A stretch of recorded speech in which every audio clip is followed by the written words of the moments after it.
काफ़ी लोगों के मन में सवाल चलता रहता है, क्या भगवान है? हाँ, निश्चित ही भगवान है।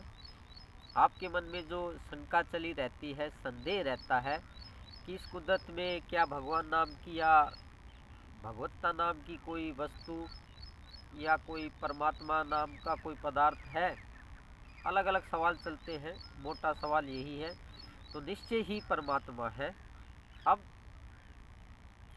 अब इसको दो तरीके से पता कर सकते हैं। आप कहेंगे क्या सबूत है? बिल्कुल ठीक बात है, बुद्धि संदेह करती है। दुनिया का ये दिमाग है, जितने लोगों के पास संदेह तो पैदा करेगा ही कि भगवान है तो कैसे है, उसका सबूत क्या है, अगर है तो हमें दिखाई क्यों नहीं देते, या फिर आप हमें दिखा दीजिए। बिल्कुल ठीक सवाल चल रहे हैं, इन सवालों के उत्तर भी हैं। पहली बात तो ये समझिए परमात्मा कैसे है इस कुदरत में और कैसे उनकी प्राप्ति हो सकती है, वो भी बताएंगे। पिछले वीडियोस में बताया गया है कैसे उनकी प्राप्ति हो सकती है, वो आप पिछले देख सकते हैं। और परमात्मा कैसे इस दुनिया में है, तर्क द्वारा समझाने की कोशिश करेंगे, दिमाग से ही, विचारों से ही समझाने की कोशिश करेंगे। देखिए आप, ये बात, दो चीज़ें हैं यहाँ पे। एक है प्रकृति, कुदरत, और दूसरा है भगवान, परमात्मा, परम तत्व। कुदरत को ये नहीं पता होता है कि क्या करना है। कुदरत है डेड। डेड का मतलब ये होता है इसमें क्रिया नहीं हो सकती है। कुदरत है, आपके सामने कुदरत है, इसमें क्रिया हो रही है, तो ये क्रिया जो हो रही है इसका नियोजन परमात्मा के सानिध्य से होता है। परमात्मा है इस कुदरत में, तो उसकी वजह से इस कुदरत को क्या करना है ये इसको पता लगता है। कुदरत डिसीजन नहीं ले सकती है, कुदरत कोई फैसले नहीं ले सकती है, क्योंकि जो डेड चीज़ होती है, मुर्दा चीज़ होती है, जिसमें जान नहीं होती, वो उसमें हलचल नहीं हो सकती और उसको ये भी नहीं पता होता है कि क्या करना है। जैसे सामने एक पत्थर है, ये एक पत्थर पड़ा हुआ है यहाँ पे, काफ़ी दिन से ये पत्थर यहीं पे पड़ा हुआ है, इसमें कोई हलचल नहीं हो रही, क्योंकि ये भी एक कुदरत है। पत्थर जो है वो कुदरत है, अभी एक ही जगह पे गिरा हुआ है, पड़ा हुआ है, इसको यही नहीं पता है क्या करना है। अब इसी को कुदरत कहते हैं, इसी को मृत कहते हैं। कुदरत है मृत, ये एक जगह पड़ी रहती है, इसको ये नहीं पता होता क्या करना होता है। जैसे इस पत्थर को नहीं पता कि जो ये पत्थर दिखाई दे रहा है काफ़ी दिनों से यहाँ पड़ा हुआ है, या हो सकता है कई महीनों से पड़ा हो, तो इसको पता थोड़ी ना था क्या करना है, इसलिए एक जगह पड़ा हुआ था। तो ये तो है कुदरत, पत्थर। इसी तरीके से सारी सृष्टि है, ये धरती है, ये चांद तारे हैं, ये पहाड़ है, इस कुदरत को ये नहीं पता होता क्या करना है। इसमें जो परमात्मा है, इसमें जो परमात्मा का सानिध्य है इसको प्राप्त होता है, या परमात्मा का स्पर्श प्राप्त होता है, तो इसको ये पता लग जाता है मुझे क्या करना है। तो कहने का मतलब ये है, कुदरत चाहे कितनी ही लंबी चौड़ा विस्तार क्यों ना हो इस कुदरत का, इसको ये कभी नहीं पता लग पाता कि मुझे क्या करना है। आपका शरीर है, आपके हाथ हैं, ये एक जगह पे रखे रहते हैं, इनको ये थोड़ी ना पता होता हाथ पैरों को हमें क्या करना होता है। इसके अंदर वो परमात्मा विद्यमान है, वो नियोजित करता है कि आपको खेत में काम करना है, आपको लिखाई पढ़ाई का काम करना है, जो कुछ भी हाथों से काम करवाने वाला कोई परम तत्व है इस शरीर के अंदर, वो नियोजित करता है कि इन हाथ पैरों को क्या करना है। वरना ये एक ही जगह पड़े रहते हैं, हाथ पैर भी, आप चारपाई में लेटे रहते हैं तो ये कोई क्रिया नहीं करते, हाथ पैर एक ही जगह पड़े रहते हैं। लेकिन इस शरीर के अंदर कोई परम तत्व है जो नियोजित करता है या फैसला करता है कि क्या करना है। तो ऐसे ही ये सारी कुदरत है, ये मुर्दे की तरह पड़ी रहती है। जैसे एक मुर्दा पड़ा रहता है, एक पत्थर पड़ा रहता है, ऐसे ही पड़ा रहती है, इसको कुछ नहीं पता क्या करना है। डेड है, ये मृत है, इसमें कोई जान डालने वाला, इसमें नियोजित करने वाला कि क्या करना है, कि हवा चलानी है, सूरज निकलना है, पेड़ पौधों का जन्म देना है, सृष्टि का विस्तार करना है, कुदरत का आदमियों को पैदा करना है, पेड़ पौधों को, पक्षियों को, जीव जंतुओं को, सांप गवेरा बिच्छू इनको पैदा करना है। इनका नियोजित करने वाला, आदेश देने वाला कोई परम तत्व, परम सत्ता है। उसके आदेशानुसार, उसके डायरेक्शन के अनुसार ये काम करती है। हर डिपार्टमेंट में एक डायरेक्टर होता है, जैसे कॉलेज में, स्कूल में डायरेक्टर होता है। आप मेडिकल में भी जाओगे वहाँ पे भी डायरेक्टर होता है। आर्मी में भी डायरेक्टर जनरल होता है। तो वो नियोजित करते हैं कि आर्मी को क्या करना है, लड़ाई करनी है या नहीं करनी है, उसका भी डायरेक्टर होता है।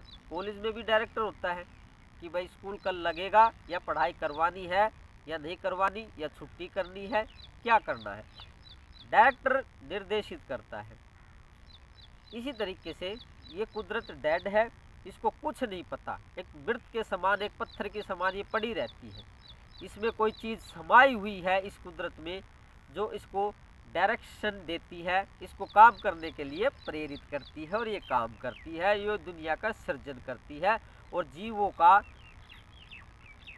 को पैदा करती है या उनको मारती है। दोनों काम हो सकते हैं। तो आपको समझ में आया कि परमात्मा है या नहीं। अब दूसरी बात, ये तो रही तर्क की बात।